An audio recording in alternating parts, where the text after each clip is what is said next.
ਦੋਸਤੋ ਦੇਖ ਸਕਦੇ ਹੋ ਇਹਨੂੰ ਆਪਾਂ ਨੱਪਾਂਗੇ।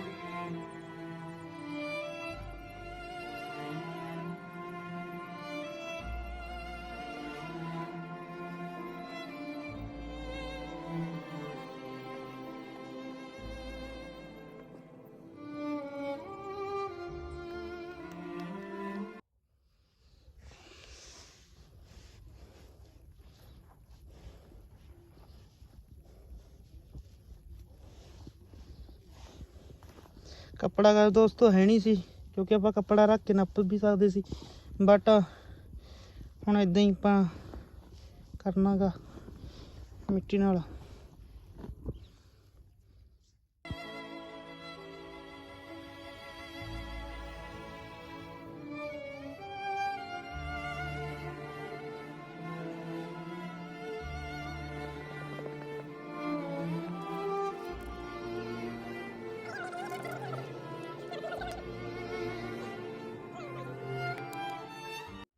ਫਾਈਨਲ ਦੋਸਤੋ ਮੈਂ ਆਪਣਾ ਜਿਹੜਾ ਕੰਮ ਸੀ ਮੈਂ ਆਪਣਾ ਕੰਮ ਕਰ ਚੁੱਕਿਆ ਗਾ।